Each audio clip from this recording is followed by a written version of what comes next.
ನಾವು ಮೊದಲು ಡೈರಿಯನ್ನು ಪ್ರಾರಂಭ ಮಾಡಿದಾಗ ನಮಗೆ ಹಸುಗಳನ್ನು ತರುವುದು ಉತ್ತಮವಾ ಅಥವಾ ನಾವೇ ರೆಡಿ ಮಾಡುವುದು ಉತ್ತಮವಾ ಅನ್ನುವಂಥ ಒಂದು ಪ್ರಶ್ನೆ ಕಾಡಿತ್ತು. ನಾವು ಇವಾಗ ಹಸು ಸಾಕಾಣಿಕೆಯನ್ನು ಪ್ರಾರಂಭ ಮಾಡಿ 15 ವರ್ಷ ಆಯಿತು. ನಾವು ಇವಾಗ ಸುಮಾರು ಹಸುಗಳನ್ನು ರೆಡಿ ಮಾಡಿದ್ದೇವೆ. ಇದು ನಮ್ಮ ಮನೆಯಲ್ಲಿ ರೆಡಿಯಾದಂಥ ಮಣಕ, ಮೊದಲನೇ ಕರುವಿನ ಮಣಕ. ಇವಾಗ ಕರು ಹಾಕಿ 1 ತಿಂಗಳ 1.5 ತಿಂಗಳ ಆಯ್ತೋ ಇಲ್ಲ ಅಷ್ಟೇ. ಇದು ಕೂಡ ನಮ್ಮ ಮನೆಯಲ್ಲಿ ರೆಡಿಯಾಗಿರುವಂಥದ್ದೇ ಮಣಕ. ಇದು ನಮ್ಮ ಊರಲ್ಲಿ ಒಬ್ಬರು ನಮಗೆ 8-10 ತಿಂಗಳ ಆಗಿದ್ದಾಗ ಅವರು ಕೊಟ್ಟಿದ್ದರು. ಅದರ ನಂತರ ನಮ್ಮ ಮನೆಗೆ ಬಂದು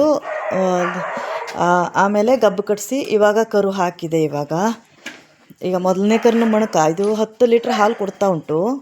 ಬಂಗಾರಿ ಇದು ಕೂಡ ನಮ್ಮ ಮನೆಯಲ್ಲೇ ರೆಡಿಯಾಗಿರುವಂಥ ಮಣಕವೇ. ನಾವೆಲ್ಲ ಹೆಣ್ಮರಿ ಇನ್ಸಮೇಷನ್ ಮಾಡಿಸಿನೇ ಹುಟ್ಟಿರುವಂಥ ಮರಿ ಇವೆಲ್ಲ. ಮುದ್ದು ಮುದ್ದು ಮುದ್ದು ನಮ್ಮ ಮನೆಗಳಲ್ಲಿ ರೆಡಿಯಾಗಿರುವಂಥ ಹಸುಗಳಾದರೆ ತುಂಬ ಬೇಗ ಹೊಂದ್ಕೋತಾವೆ. ಹೊರಗಡೆಯಿಂದ ತಂದಿರುವಂಥ ಹಸುಗಳು ತುಂಬ ಆಹಾರವನ್ನು ಬಿಡೋದಾಗಲಿ ಅಥವಾ ನೀರನ್ನು ಬಿಡೋದು, ತುಂಬ ಬೇಜಾರು ಮಾಡ್ಕೊಳ್ಳೋದು, ಆಹಾರವನ್ನು ಸರಿಯಾಗಿ ತಗೊಳ್ಳೋದೇ ಇಲ್ಲ, ಆ ರೀತಿಯಾಗಿ ವೇದನೆ ಪಡ್ತಾವೆ. ಇದು ಕೂಡ ನಮ್ಮ ತಾಯಿ ಮನೆಯವರೇ ಕೊಟ್ಟಂಥ ಹಸು. ಇವಾಗ 6 ಕರು ಆಯಿತು ಇದಕ್ಕೆ. ಯಮಿ ಯಮಿ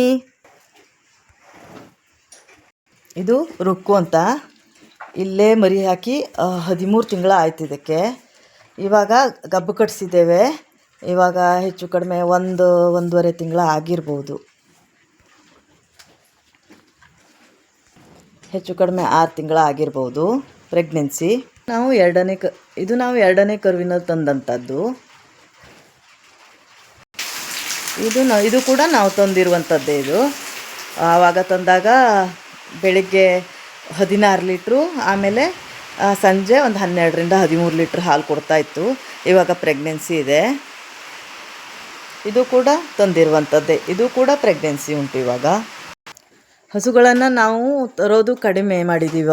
ಇವಾಗ ಮೊದಲು ಫಸ್ಟ್ ಟೈಮ್ ಆವಾಗ ಡೈರಿ ಪ್ರಾರಂಭ ಮಾಡಿದಾಗ ತೊಗೊಂಡು ಬರ್ತಿದ್ವಿ. ಇವಾಗೆಲ್ಲ ನಮ್ಮದೇ ಹಸುಗಳನ್ನು ರೆಡಿ ಮಾಡ್ತೀವಿ. ಅವು ಹಾಲು ಜಾಸ್ತಿ ಆಯಿತು ಅಂದರೆ ಈಗ ಲೇಬರ್ ಸಮಸ್ಯೆಯಿಂದ ಇಲ್ಲಿ ಹಳ್ಳಿ ಮೇಲೆ ಲೇಬರ್ ಸಿಗೋದು ತುಂಬ ಕಷ್ಟ. ಹಾಗಾಗಿ ಲೇಬರ್ ಸಮಸ್ಯೆ ಆದಾಗ ಒಮ್ಮೊಮ್ಮೆ ಹಾಲು ಶಾರ್ಟೇಜ್ ಆದಾಗ ಮಾತ್ರ ತರೋದು. ಬಾಕಿ ಜಾಸ್ತಿ ಆಯಿತು ಹಾಲು ಅಂದರೆ ನಾವು ದನಗಳನ್ನು ಕೊಟ್ಟು ಕಡಿಮೆ ಮಾಡ್ಕೊಂಡ್ಬಿಡ್ತೀವಿ. ಹೊರಗಡೆಯಿಂದ ತಂದದ್ದನ್ನೇ ಜಾಸ್ತಿ ಹಾಕ್ಕೊಡ್ತೀವಿ. ಯಾಕಂದರೆ ಇಲ್ಲಿ ನಮ್ಮ ಮನೆಗಳಲ್ಲಿ ಹುಟ್ಟಿ ಬೆಳೆದಿರುವಂಥವು ಒಳ್ಳೆ ಚೆನ್ನಾಗಿ ಹೊಂದಿಕೊಂಡಿರ್ತವೆ. ಅವರಿಗೆ ಆರೋಗ್ಯ ಸಮಸ್ಯೆ ಆಗಲಿ ಯಾವುದೇ ಸಮಸ್ಯೆಗಳು ಕಾಡುವಂಥದ್ದು ಸ್ವಲ್ಪ ಕಡಿಮೆ. ಹಾಗಾಗಿ ನಾವು ಇಲ್ಲಿ ಮನೆಯಲ್ಲಿ ಸಾಕಿರುವಂಥ ದನಗಳನ್ನು ತುಂಬ ಪ್ರೀತಿಯಿಂದ ಹಚ್ಕೊಂಡಿರ್ತವೆ ಅವು ನಮ್ಮನ್ನು. ಹಾಗಾಗಿ ಕೊಡುವುದು ತುಂಬ ಕಡಿಮೆ. ಮತ್ತು ಒಳಗೆ ಕೂಡ ನಮ್ಮದು ಒಂದು 7-8 ಮರಿಗಳು ರೆಡಿ ಆಗ್ತಾ ಇದ್ದಾವೆ. 30-35 ದನಗಳಿದ್ದಾವೆ ನಮ್ಮ ಹತ್ತಿರ. ಇವಾಗ ತುಂಬ ಜನ ಕಸ್ಟಮರ್ ಇದ್ದಾರೆ. ಹಾಗಾಗಿ ಅವರಿಗೆ ಹಾಲು ಕೊಡ್ತೇವೆ. ಹಾಲು ಜಾಸ್ತಿಯಾಗಿದ್ದನ್ನು ಡೈರಿಗೆ ಹಾಕ್ತೇವೆ.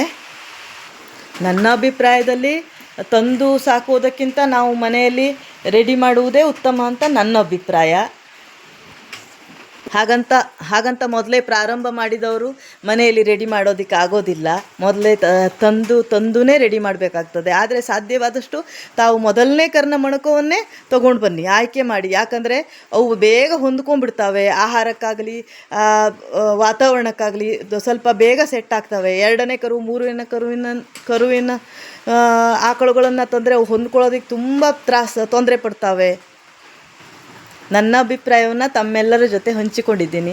ತಮಗೆಲ್ಲ ಇಷ್ಟ ಆಗ್ತದೆ ಅಂದ್ಕೊಂಡಿದ್ದೀನಿ. ತಾವೆಲ್ಲ ನಿಮ್ಮ ಅನಿಸಿಕೆಗಳನ್ನು ಕೂಡ ನೀವು ಕಮೆಂಟ್ ಮೂಲಕ ಹೇಳ್ಬೋದು. Thank you.